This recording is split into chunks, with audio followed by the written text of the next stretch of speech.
Good morning everyone. अच्छा बेटा, हमने वोटिंग तीन तरह की बेटा डिस्कस कर ली है। Voting by show of hands section 107, voting by electronic means that is electronic voting system section 108 और voting by poll section 109। Fourth तरह की है बेटा पोस्टल बैलेट सेक्शन 110। ध्यान से समझना, काफ़ी हद तक बेटा ये वाला चीज़ इलेक्ट्रॉनिक वोटिंग सिस्टम हमने पढ़ा था ना, रिमोट ई वोटिंग, काफ़ी हद तक उसी की तरह है। Meaning of postal ballot section 2 clause 65। Postal ballot means voting by post और थ्रू एनी इलेक्ट्रॉनिक मोड। मैं आपको समझा देता हूँ, वही सिंपल सा कंसेप्ट है बेटा।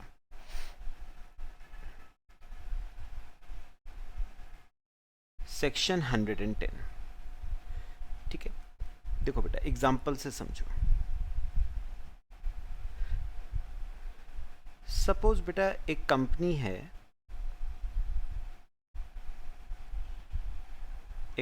है, जिसकी जनरल मीटिंग कहां पर हो रही है? देहरादून में, ठीक है। देहरादून में मीटिंग हो रही है।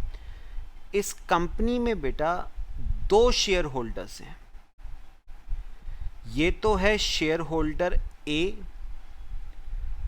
जो देहरादून का रहने वाला है, और एक है इस कंपनी का शेयर होल्डर बी जो कि चेन्नई का रहने वाला है,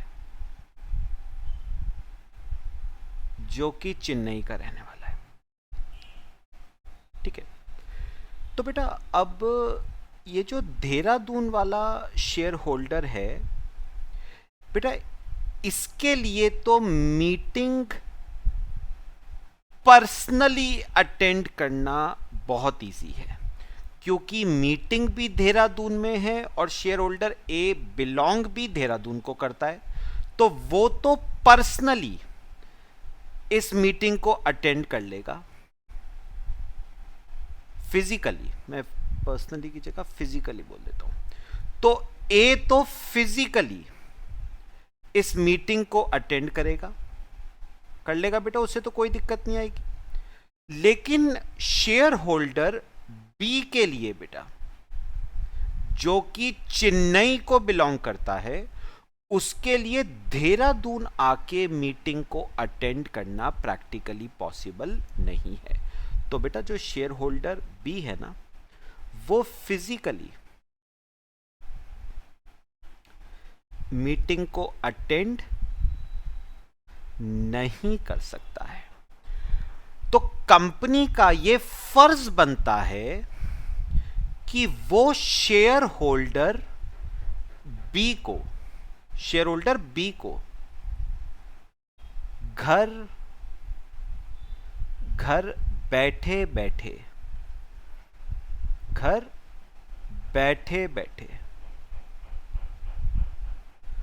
वोटिंग करने का एक मौका दे।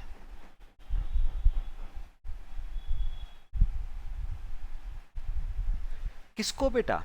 बी को। खैर, देगी तो कंपनी ए को भी, लेकिन बी के लिए ज्यादा जरूरी है, क्योंकि वो वोटिंग तो वो करना चाहता है, बट वो पर्सनली मीटिंग अटेंड नहीं कर सकता है।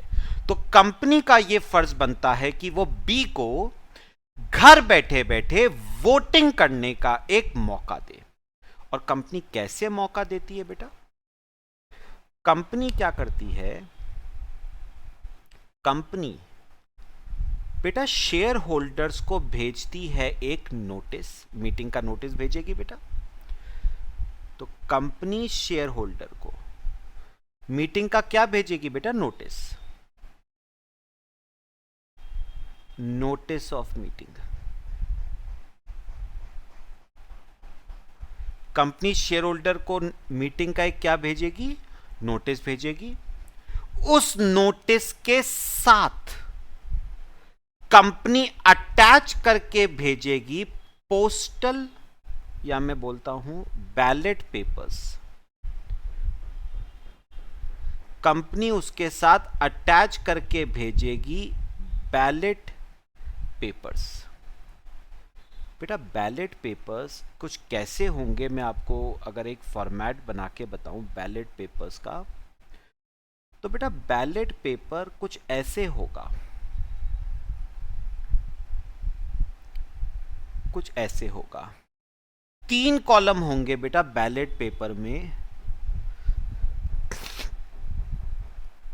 पहला कॉलम होगा रेजोल्यूशन कौन सा पास हो रहा है, या मैं कहता हूं बिजनेस कौन सा कंडक्ट हो रहा है,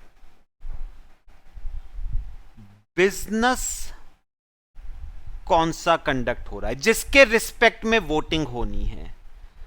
तो यहां पर एजेंडाज होंगे बेटा, बिजनेसेस होंगे, कौन कौन से बिजनेस कंडक्ट हो रहे हैं।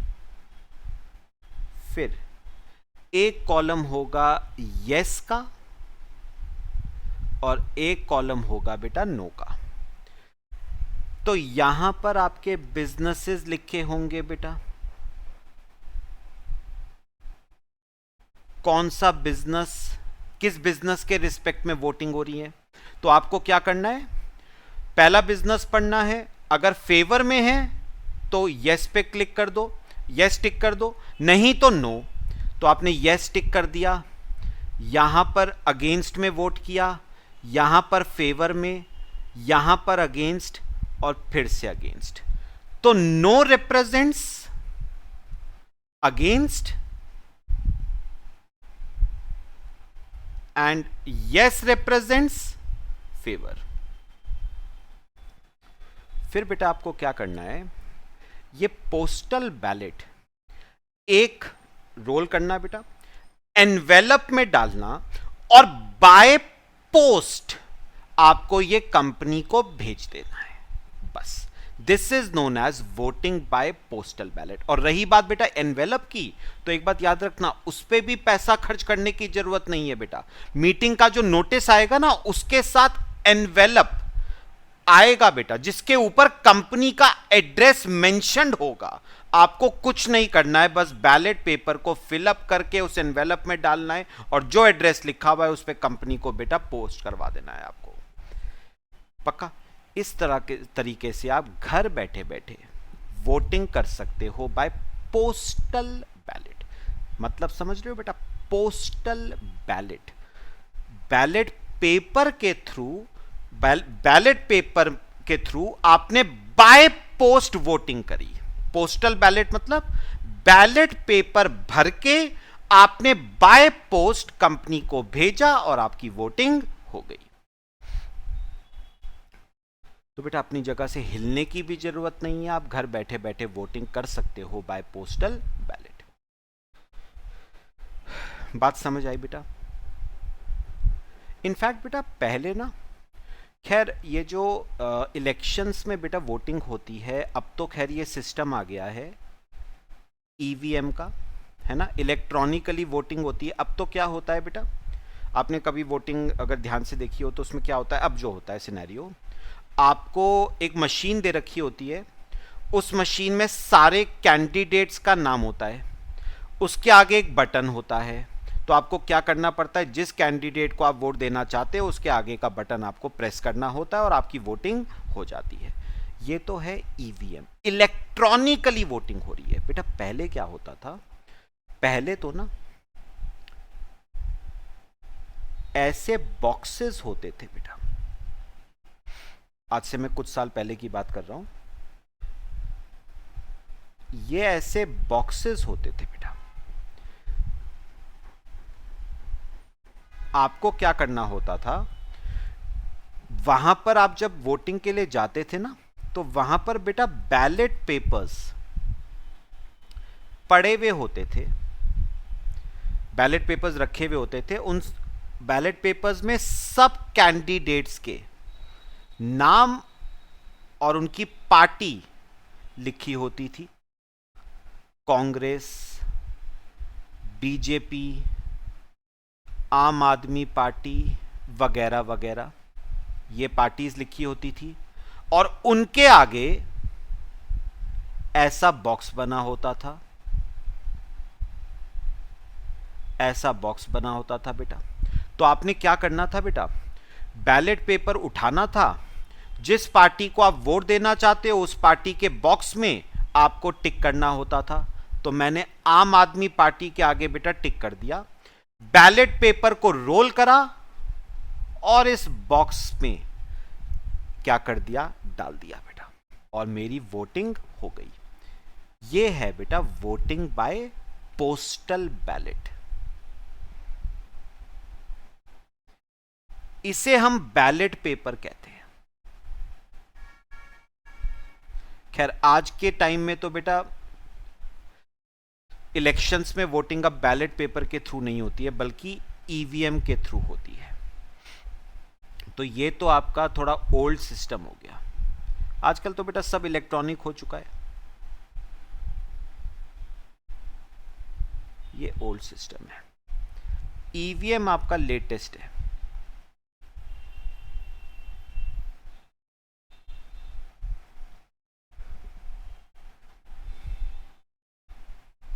बेटा बात समझ आई है सबको?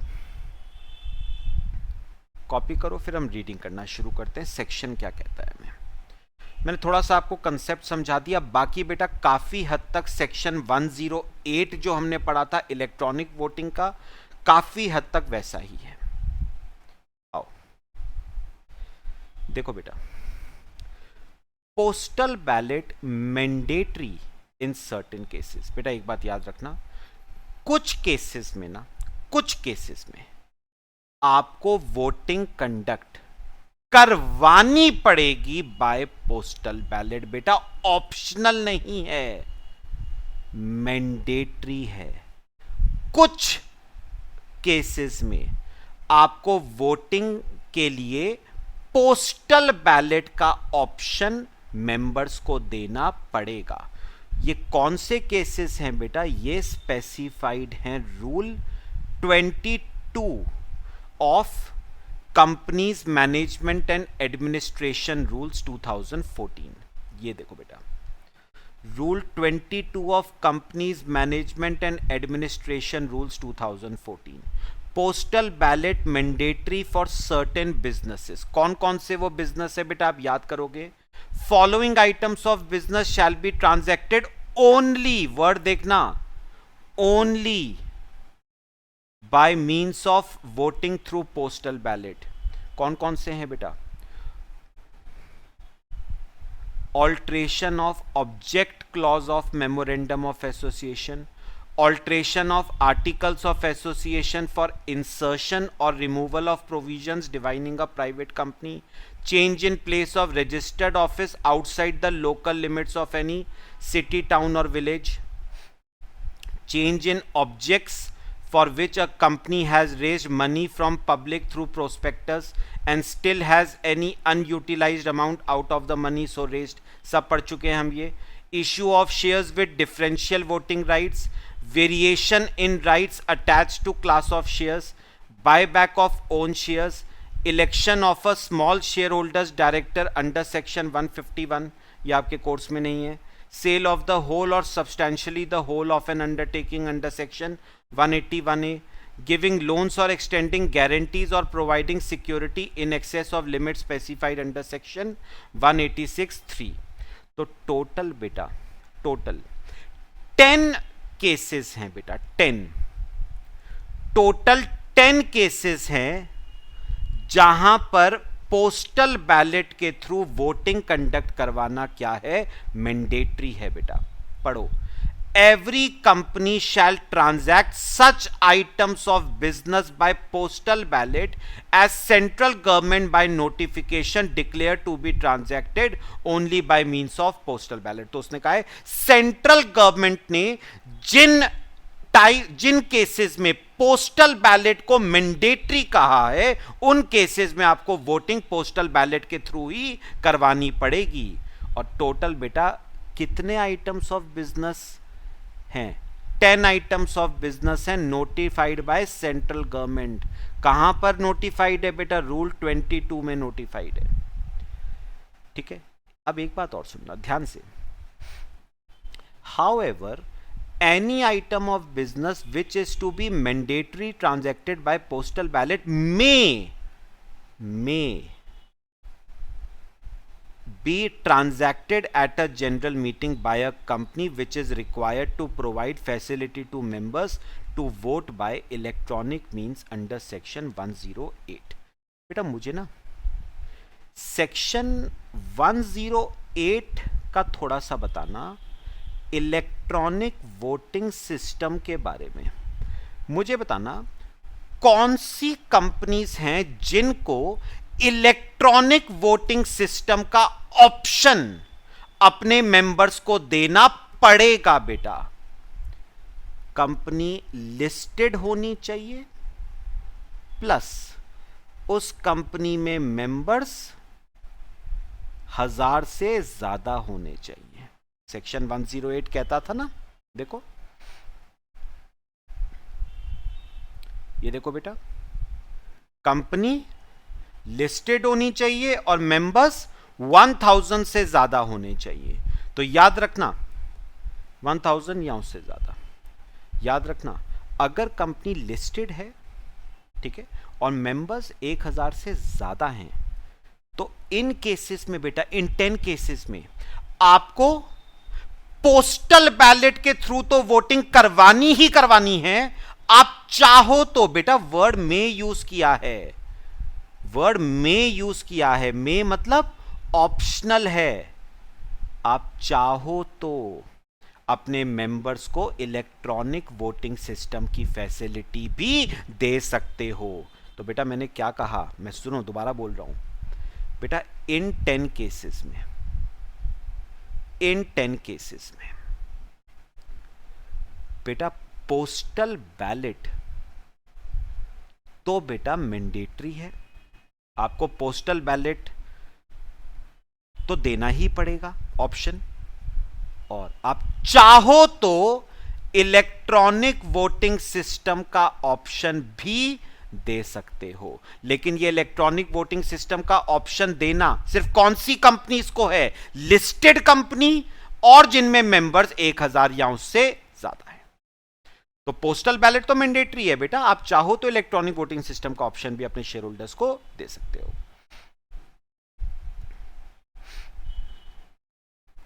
सब बताओ, बात समझ आई? ये तो बेटा 10 केसेस थे जहां पर पोस्टल बैलेट क्या है? मैंडेटरी। अब बात करते हैं पोस्टल बैलेट ऑप्शनल कौन से केसेस में है। देना चाहे तो दे सकती है, जरूरी नहीं है। ध्यान से देखना बेटा, कौन से केसेस में पोस्टल बैलेट ऑप्शनल है। एनी कंपनी में use postal ballot for transacting any item of business other than ordinary business and any business in respect of which directors or auditors have a right to be heard at the meeting। तो उन्होंने कहा है बेटा कुछ cases में ना postal ballot क्या है? ऑप्शनल। बेटा पढ़ो एक बार दोबारा से, वो क्या कह रहा है? Any company may use postal ballot for transacting any item of business। बेटा क्या कहा है? may use, मतलब बेटा इन केसेस में कंपनी चाहे तो पोस्टल बैलेट का ऑप्शन दे सकती है। अदर देन मतलब इन केसेस में नहीं दे सकती। मैं आपको बताता हूं, सुनो बेटा, postal ballot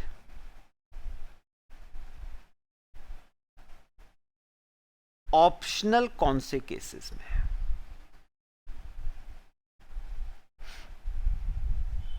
postal ballot optional कौन से केस में? उसने कहा ऑल बिजनेसेस के केस में पोस्टल बैलेट ऑप्शनल है। ऑल बिजनेसेस के केस में पोस्टल बैलेट ऑप्शनल है।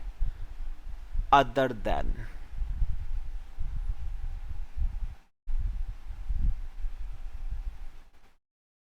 Ordinary business. बेटा याद करो, हमने सेक्शन 2 पढ़ा था एक्सप्लेनेटरी स्टेटमेंट का। वहां मैंने बताया था 2 तरह के बिजनेस हैं बेटा जो जनरल मीटिंग में ट्रांजैक्ट होते हैं, ऑर्डिनरी बिजनेस और स्पेशल बिजनेस। तो उन्होंने कहा पोस्टल बैलेट ऑल बिजनेसेस के केस में ऑप्शनल है, अदर देन ऑर्डिनरी बिजनेस के केस में ऑप्शनल नहीं है। मतलब बेटा फिर कौन से केस में ऑप्शनल हो गया बेटा, बचा कौन सा, स्पेशल बिजनेस। इसका मतलब स्पेशल बिजनेस के केस में पोस्टल बैलेट का ऑप्शन दे सकते हो आप, ऑप्शनल है बेटा, देना चाहो तो दे सकते हो, नहीं तो कोई बात नहीं। That is special business.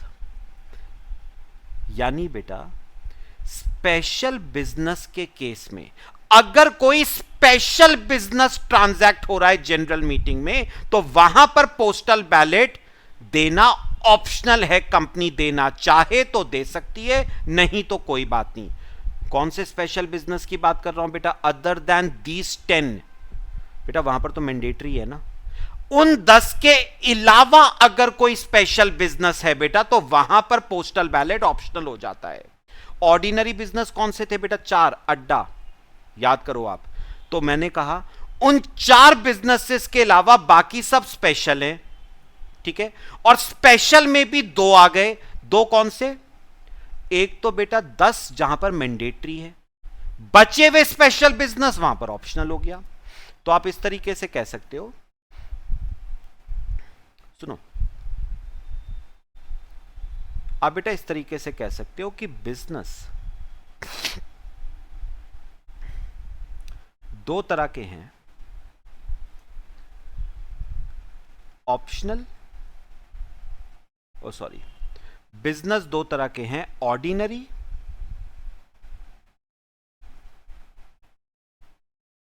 और स्पेशल। ऑर्डिनरी और स्पेशल। अच्छा, स्पेशल भी 2 तरह के हैं, एक तो वो 10 बिजनेसेस हैं, है ना, बाकी अदर्स। बेटा उन 10 बिजनेसेस के केस में तो पोस्टल बैलेट क्या हो जाता है, मैंडेटरी हो जाता है बेटा। हां, अदर जो स्पेशल बिजनेसेस हैं वहां पर क्या है, ऑप्शनल है। वहां पर आप देना चाहो तो दे सकते हो, नहीं तो नहीं। लेकिन बेटा ऑर्डिनरी बिजनेस के केस में पोस्टल बैलेट नहीं होता है, नो पोस्टल बैलेट।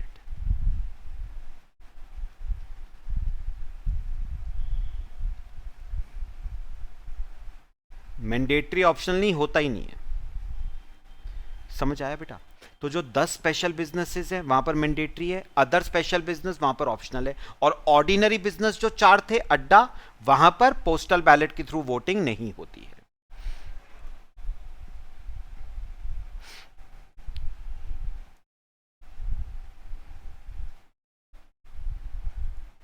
पॉइंट समझ आया। अच्छा, अभी एक बात और है बेटा,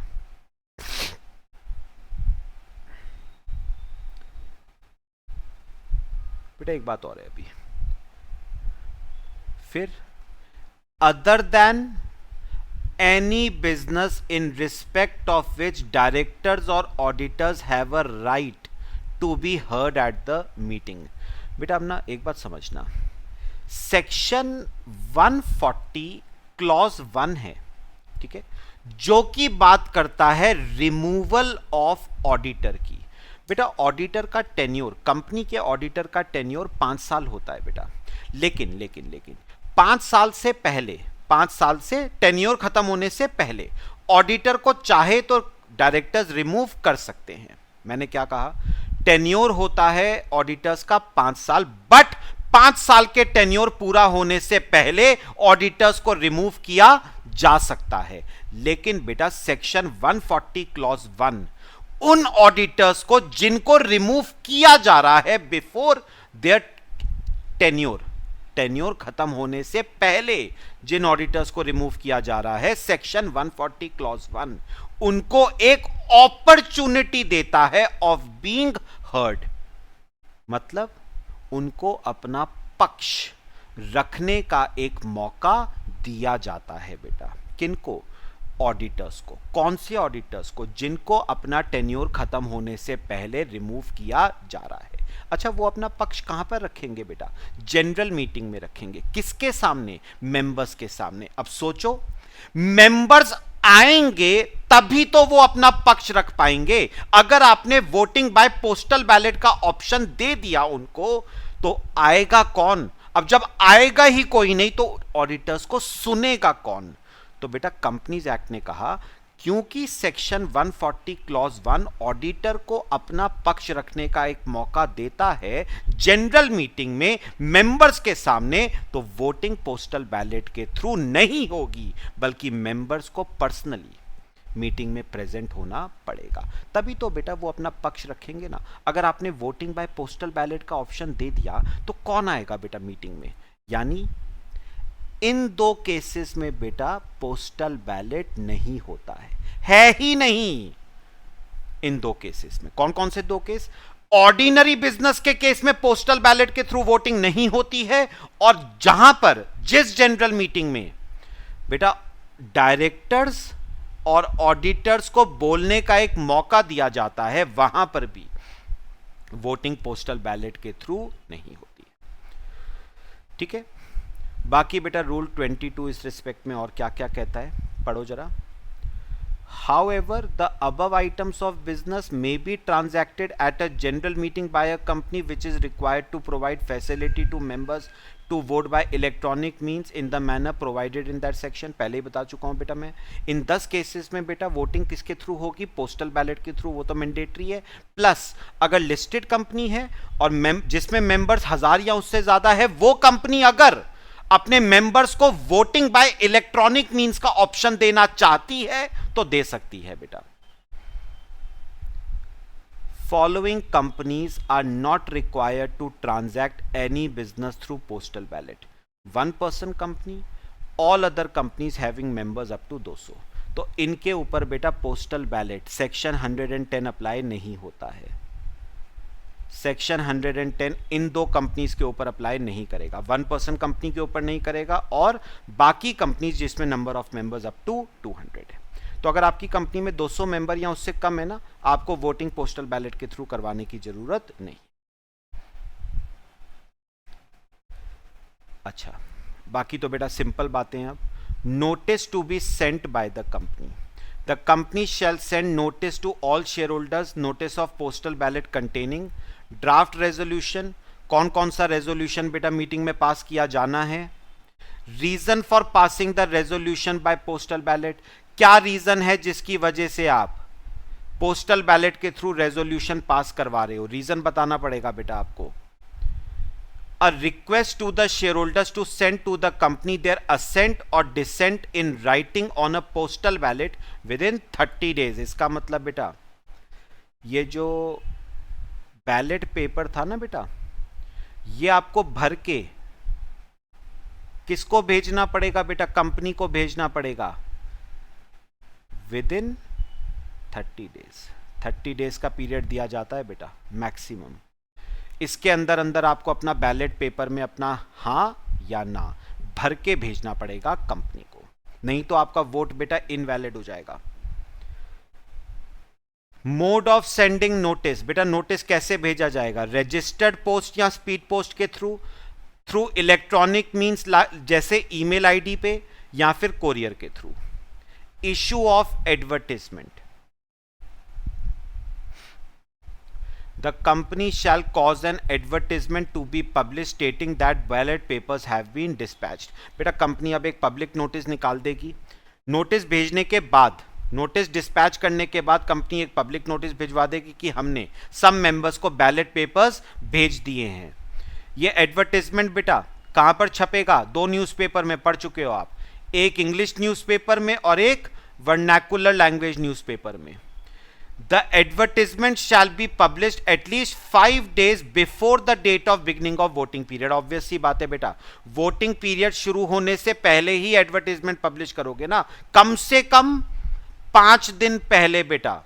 तो वोटिंग पीरियड अगर से 5 जून को शुरू हो रहा है बेटा, फॉर एग्जांपल 5 जून को शुरू हो रहा है, तो आपको 31 मई तक बेटा नोटिस पब्लिश करना पड़ेगा, ठीक है। The advertisement shall specify the following matters. क्या क्या लिखा होगा बेटा एडवर्टिजमेंट में? Statement that business is being transacted by postal ballot लिखा होगा बेटा, कि जो बिजनेस, जो एजेंडा मीटिंग में टेकअप हो रहा है, जो रेजोल्यूशन पास होने वाला है, वो पोस्टल बैलेट के थ्रू हो रहा है।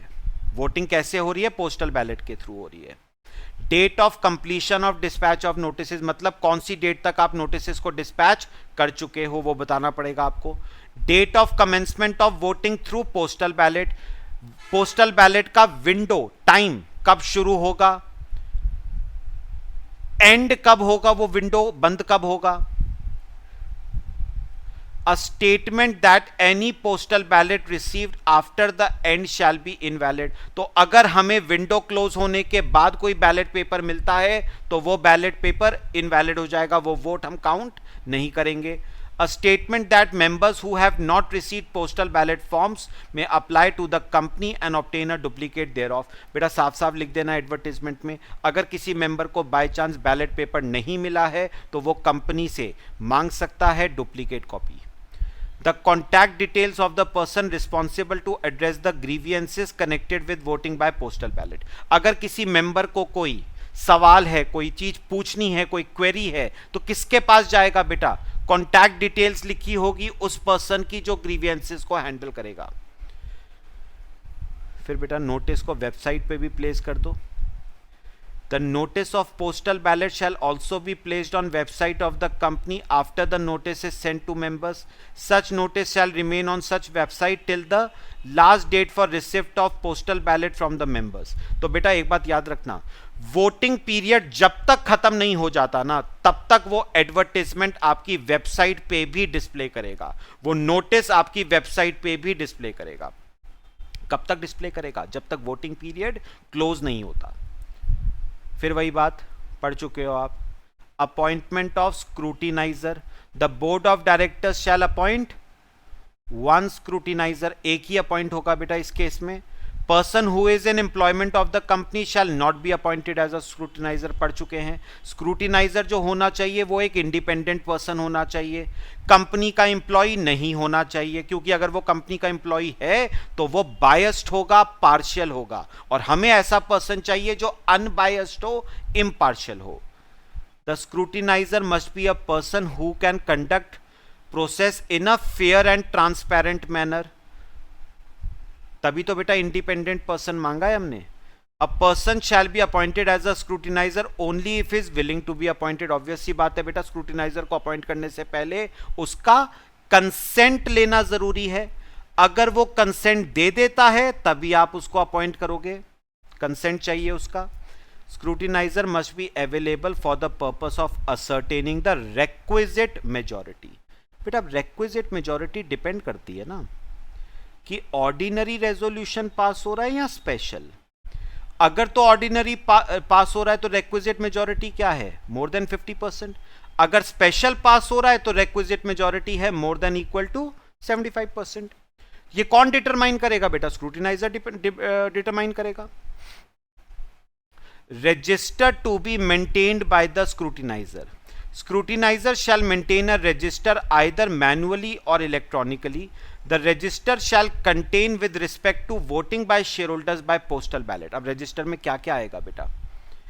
हर शेयर होल्डर के आगे उसका असेंट आया या डिसेंट आया, नाम आएगा, उसका एड्रेस आएगा, फोलियो नंबर आएगा, क्लाइंट आईडी आएगा, number of shares held by him, nominal value of such shares, whether shares have differential voting rights और नॉट, तो सारी डिटेल्स आएंगी उसके बारे में। Details of postal ballot which are received in defaced और म्यूटिलेटेड फॉर्म। बेटा मतलब टॉन, फटा हुआ पोस्टल बैलेट पेपर किससे रिसीव हुआ है, इनवैलिड हो जाता है बेटा वो। Detail of postal ballot forms which are invalid. बेटा हो सकता है कि किसी मेंबर ने फॉर्म तो भेज दिया बट उसमें सारे पर्टिकुलर्स फिलअप नहीं करे, सारे पर्टिकुलर्स फिलअप ही नहीं करे, तो ऐसे पोस्टल बैलेट फॉर्म को इनवैलिड मान लिया जाएगा। ये सारी डिटेल्स बेटा रजिस्टर में एंटर होंगी। Safe custody of register and other papers, postal ballot received back from shareholders and all other papers relating to postal ballot including voting by electronic means shall remain in safe custody of scrutinizer। तो जितने भी registers हैं, documents हैं relating to postal ballot, जो postal ballot papers हैं बेटा, वो किसकी कस्टडी में रहेंगे बेटा? स्क्रूटिनाइजर की कस्टडी में। कब तक? जब तक चेयरमैन बेटा मिनट्स ऑफ मीटिंग को क्या नहीं कर देता, अप्रूव नहीं कर देता, साइन नहीं कर देता। Thereafter, scrutinizer shall return the ballot papers and other related papers or register to the company who shall preserve such ballot papers and other related papers or register safely।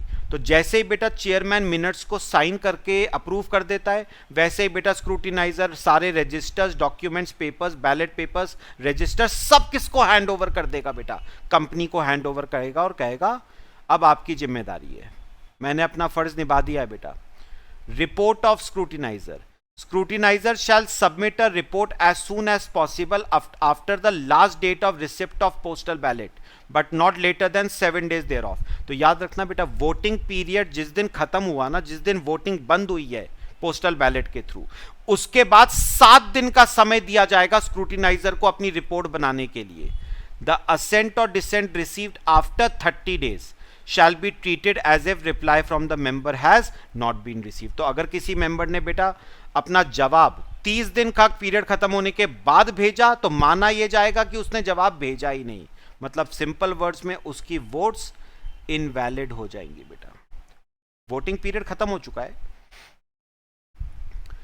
Prohibition on destroying postal ballot. No person shall deface or destroy the postal ballot papers received back from the shareholder। बेटा postal ballot papers को destroy नहीं करना है, आपको संभाल के रखना है। No person shall declare the identity of any shareholder who has recorded his assent or dissent on the postal ballot। तो बेटा जिस भी मेंबर ने असेंट दिया है या डिसेंट दिया है, उसकी आइडेंटिटी को डिस्क्लोज नहीं करना है बेटा, सीक्रेट रहेगा, सीक्रेट रहेगा बेटा, आइडेंटिटी डिस्क्लोज नहीं करी जाएगी। Display of result on website. The company shall place on its website result and scrutinizer's report. तो जो भी पोस्टल बैलेट का रिजल्ट है, मतलब रेजोल्यूशन पास हुआ या नहीं, वो आपके वेबसाइट पे डिस्प्ले हो जाएगा along with scrutinizer's report. resolution deemed to be passed at general meeting. If a resolution is assented to by the requisite majority by means of postal ballot including voting by electronic means, it shall be deemed to have been duly passed at general meeting। तो बेटा अगर आपको requisite majority achieve हो जाती है तो मान लिया जाएगा कि रेजोल्यूशन क्या हो चुका है, पास हो चुका है। तो बेटा ये तो सिंपल बातें थी, ये तो अभी तक हम पढ़ते ही आ रहे हैं।